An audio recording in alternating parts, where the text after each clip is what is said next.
সেদিন বাসায় ফিরার পর চাচা আমার হাতে কি হয়েছে জিজ্ঞেস করাতে বলেছিলাম দরজায় চিপায় হঠাৎ লেগেছে, একটু ব্যথা পেয়েছি। আয়েশ ভাইজাও সেখানে ছিল, তবে আগ বাড়িয়ে আর প্রশ্ন করেনি সেটা নিয়ে। কিন্তু আমি ভাবছি অন্য কথা। আজ 3 দিন হয় ভাইয়াকে দেখি না। সেদিন হোটেল থেকে ভাইজা আমাকে গাড়িতে তুলে দিয়েছিল। আমি আর ভাইয়ার সামনে যাইনি। পরে জানতে পেরেছি ভাইয়ার নাকি কোনো এক দরকারে দেশের বাহিরে গেছে। আমি কি তাহলে আফরান ভাইয়াকে? কথা ভাবতেই ঠোঁটের কোণে এক চিলতে হাসি জমে লজ্জায় আড়ষ্ট হই। হঠাৎ ইশামিরা বলে উঠে, কিরে প্রিয়া, ব্যাপারটা কি হলো? তৃণা এমন এভাবে লজ্জা পাচ্ছে কেন? সে তো পাবে, একটু আগে আয়েশ ভাইয়ার কথা বললাম না? তৃণা তো দিন দিন আয়েশ ভাইয়ার প্রেমে পড়ছে, দেখছিস না?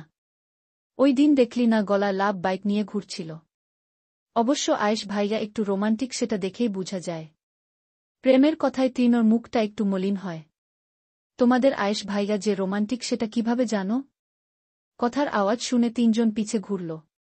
এদিক দিয়েই যাওয়ার সময় প্রিয়ার শেষের কথাটা শুনতে পেয়ে কথার রেশ টানল আয়েশ। ভাইয়া কখন আসলে? এই তো একটু আগেই। তা কি নিয়ে কথা হচ্ছে এখানে? কথার মাঝে যে আমি আছি সেটা কিন্তু শুনে ফেলেছি। প্রিয়া আয়েশকে দেখে এক দফা আবারও ক্রাশ খায়।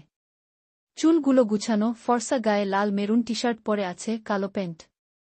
প্রিয়া তো হা হয়ে আছে।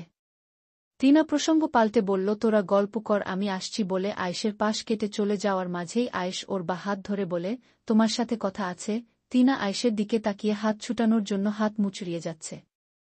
পারবে না ছুটাতে, শুধু শুধু এমন করো না, বলে তৃণাকে নিয়ে চলে গেল।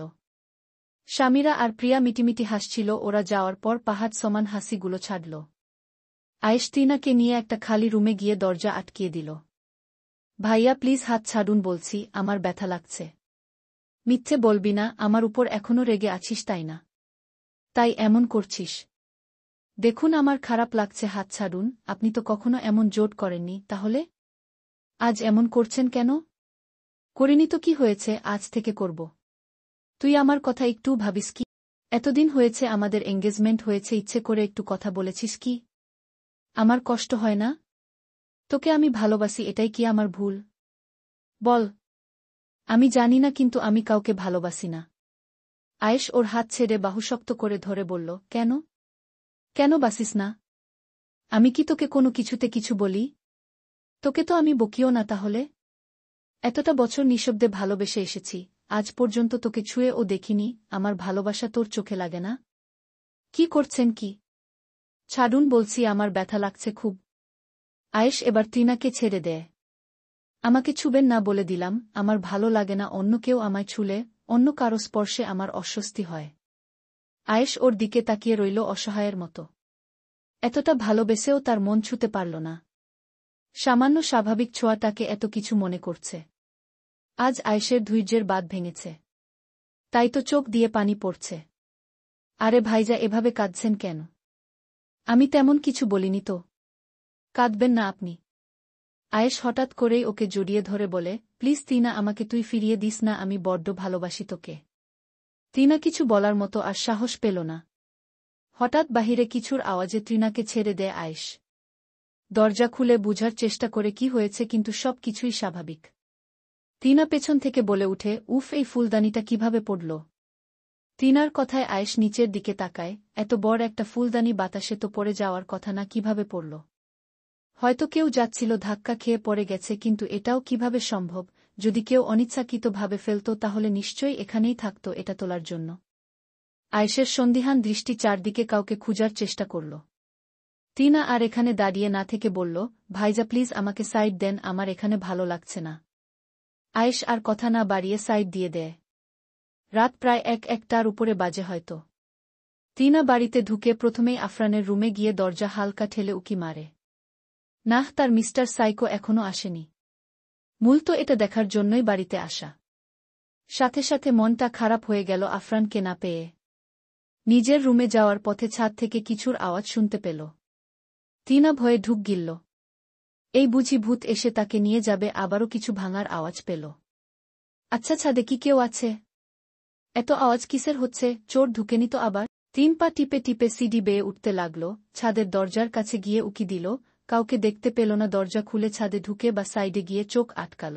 ছাদের উপর যেই কাচের টেবিলটা ছিল সেটা ভেঙে টুকরো টুকরো হয়ে সেগুলো চারদিকে ছড়িয়ে ছিটিয়ে আছে। কাচের উপরে টিপ টিপ রক্ত। চায়ের কাপগুলো ভেঙে গুঁড়া গুঁড়া হয়ে আছে। টিনা ঠিক বুঝল না এখানে হয়েছেটা কি। তাই বুঝার চেষ্টা করে আরেকটু সামনে গেল। ছাদের কর্নারে চোখ গেল, আফরান আকাশে তাকিয়ে আছে, হাতে সিগারেট জ্বালানো, কয়েক হাত পেছনে, তানভীর মাথা নতজানু হয়ে অপরাধীর মতো তাকিয়ে আছে। আফরানকে দেখে টিনার চোখ দুটি খুশিতে ছলছল করছে। আর এক সেকেন্ড ও না দাঁড়িয়ে দৌড়ে গিয়ে আফরানকে পেছন দিক থেকে জড়িয়ে ধরল। আফরান স্ট্রং হয়েই দাঁড়িয়ে রইল, মনে হয় সে আগে থেকেই জানত এমনটাই হবে, তাই তো বিন্দুমাত্র নড়েওনি। টিনাকে দেখে তানভীর ছাদ ছাড়ে। প্রায় মিনিট কয়েক পর টিনা বলতে শুরু করে, আমাকে না বলে কেন চলে গিয়েছিলেন? হ্যাঁ, কতদিন হলো গুনে দেখেছেন? একটা কল পর্যন্ত দেননি। কতটা নিষ্ঠুর আপনি। আফরানের মুখে কোনো কথা নেই। কি হলো, কিছু বলছেন না কেন? আর আপনি সিগারেট খান? আগে তো কখনো দেখিনি। আফরান আকস্মিক ওর ডান হাত ধরে ওকে উল্টো ঘুরিয়ে নেয়। ওর পিঠ আফরানের বক্ষপিঞ্জর স্পর্শ করেছে, টিনার হাত আফরানের পেট স্পর্শ করেছে। আফরান শক্ত হাতে টিনার হাতটা চেপে ধরেছে। আহ, করছেন কি? ব্যথা পাচ্ছি তো, ছাড়ুন বলছি। আফরান কোনো কথা বলছে না। এত জোরে ধরেছেন কেন আজ? আগে তো কখনো এতটা জোরে ধরেননি, আমার হাত মচকে যাবে তো। আফরানের মুখে কোনো কথা নেই, সিগারেট টেনেই যাচ্ছে বাম হাতে। আরে সিগারেটের ধোঁয়া আমি সহ্য করতে পারি না। আপনি এটা ফেলে দিন। আহ, ছাড়ুন বলছি। কি করেছি আমি আগে বলবেন তো নাকি? আফরান এবার মুখ খুলল, ভয়ার্ত গলায় বলল, কি পেয়েছিস আমাকে?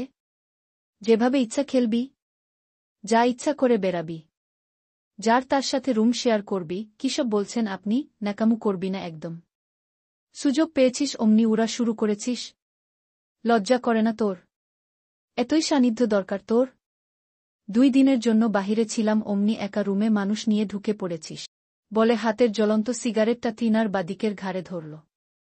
আহ, জ্বলছে খুব, প্লিজ এটা সরান, মরে যাব তো। আপনি সত্যি খুব পাষণ্ড, একদম বাজে আপনি। আপনার সাথে আর কথাই বলবো না বলে কাঁদতে লাগল আর ছুটার চেষ্টা চালাল। আজ এই পর্যন্তই, পরবর্তী পর্ব পড়ার জন্য আমন্ত্রণ রইল।